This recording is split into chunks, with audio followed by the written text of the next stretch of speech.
Hello my dear friends.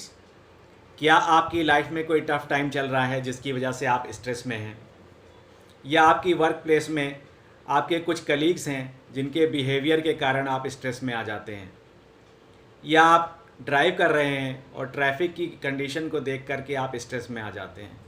यदि हाँ दोस्तों, तो ये वीडियो आपके लिए ही है।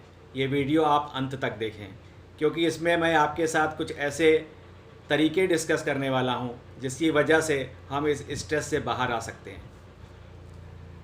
फ्रेंड्स, मैं असीम शुक्ला आपका एक बार फिर से स्वागत करता हूँ। मैं एक एनएलपी कोच हूँ और लोगों की ज़िंदगियों को ट्रांसफॉर्म करने में उनकी मदद कर रहा हूँ।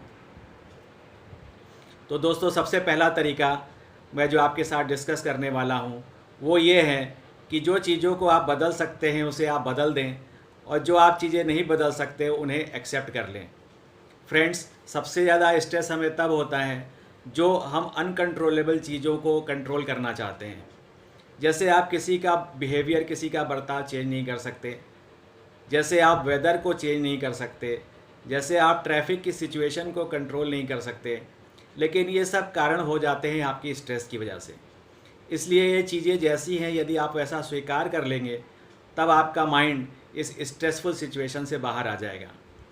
दोस्तों, ये प्रैक्टिस हमें रोज़ करनी पड़ेगी, धीरे धीरे करनी पड़ेगी, जिसकी वजह से माइंड हमारा इस स्ट्रेस से हमको बाहर ले आएगा।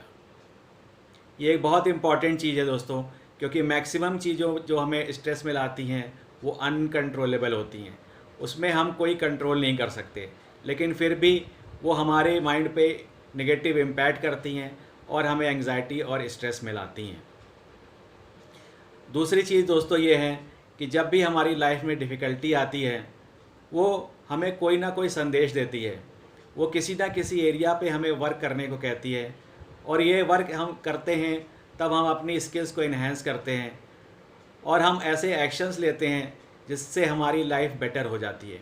दोस्तों, ये टफ़ टाइम हमारे लिए अपॉर्चुनिटी के रूप में आता है, जो हमें नए नए तरीके ढूंढने के लिए बाध्य करता है, नई स्किल्स सीखने के लिए बाध्य करता है, और हेल्प करता है हमें कि हम अपनी पर्सनालिटी को डेवलप करें और फिर जीवन को एक अच्छे स्तर से जी सकें। इसलिए दोस्तों, जब भी टफ़ टाइम आए उसमें आप स्ट्रेस्ड आउट ना होएं, आप उसमें एक अपॉर्चुनिटी को तलाशें जो आपकी लाइफ को आगे चल के बेटरमेंट के लिए आपको मदद कर सके। तीसरी चीज़ है दोस्तों कि आपको यूनिवर्स पे भरोसा होना चाहिए। यूनिवर्स जो आपके लिए अच्छा है वो सदैव आपको देगा ही। कभी कभी ऐसा होता है कि जो हम मांगते हैं हमें नहीं मिलता। दोस्तों, हर व्यक्ति को हर चीज़ नहीं मिलती लाइफ में, इसलिए यदि किसी दूसरे व्यक्ति को वो चीज़ मिली है तो आपको कोई दूसरी चीज़ मिली है। हमेशा यूनिवर्स किसी व्यक्ति को कुछ देता है, किसी व्यक्ति को कुछ देता है। जो हम लाइफ में चाहते हैं वो 100% चीज़ें हमें नहीं मिलती, और इसके कारण हम स्ट्रेस में आ जाते हैं। तो हमें यह स्वीकार करना होगा कि 100% चीज़ें हमें नहीं मिलती, लेकिन हमें यूनिवर्स पे कॉन्फिडेंस भी रखना होगा कि मैक्सिमम चीज़ें वो हमें देगा।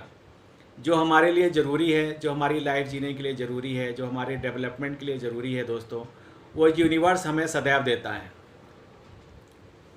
दोस्तों, चौथी चीज़ ये है कि यदि आप किसी स्ट्रेस की सिचुएशन में हैं तो आप अपनी भावनाओं को किसी ऐसे व्यक्ति के साथ शेयर करें जिस पे आप ट्रस्ट करते हो और जो इमोशनली बैलेंस्ड भी हो, क्योंकि जब वो इमोशनली बैलेंस्ड होगा तभी वो आपको उससे डील करने के तरीके बता पाएगा।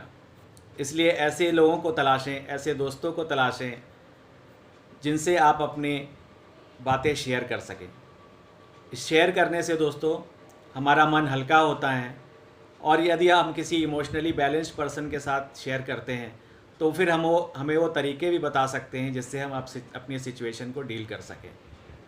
और दोस्तों, पांचवा तरीका ये है, यदि आपके पास ऐसा कोई विश्वसनीय दोस्त नहीं है जिससे आप अपनी बातें शेयर कर सकें, तो अपने आप को एक ऑब्ज़र्वर बनाएं। एक दृष्टा भाव रखें कि आपके साथ जो चल रहा है वो क्यों चल रहा है, आप उसको फील करें। एक ऑब्ज़र्वर बनिए। दोस्तों, क्या होता है, ऑब्ज़र्वर जब आप बनते हैं तो आप उस इवेंट से थोड़ा डिसोशिएट होते हैं और फिर उस इवेंट को आप एनालाइज़ कर पाते हैं। जब हम उसके साथ एसोसिएटेड रहते हैं किसी इवेंट के साथ, तो हम उसे एनालाइज़ नहीं कर पाते और उसके कारण हम स्ट्रेस में हो जाते हैं। इसलिए दोस्तों, ये दृष्टा भाव बहुत ज़रूरी है। और ये दृष्टा भाव की व्याख्या जो है वो श्रीमद् भगवद गीता में भगवान कृष्ण ने भी कही है कि हमें अपने कर्म जो है वो दृष्टा भाव के साथ करने चाहिए। तो ये ऑब्ज़र्वर होना दोस्तों बहुत एक इम्पॉर्टेंट चीज़ है। यदि हमें कोई ऐसा व्यक्ति नहीं मिल रहा है जिससे हम अपनी बातें शेयर कर सकें, तो हमें ऑब्ज़र्वर बनना होगा और अपनी उस सिचुएशन को ऑब्ज़र्व करना होगा। और दोस्तों, आप पाएंगे जब आप उसको ऑब्ज़र्व करेंगे तो आपका माइंड खुद ही ऐसे सॉल्यूशंस ढूंढ के लाएगा जिससे आप इस सिचुएशन से बाहर आ सकेंगे।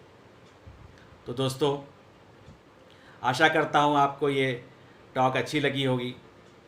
यदि हाँ, तो इसे लाइक और शेयर भी करें और मेरे चैनल को सब्सक्राइब भी करें। अंत में मैं आपका धन्यवाद करता हूँ। Thank you very much.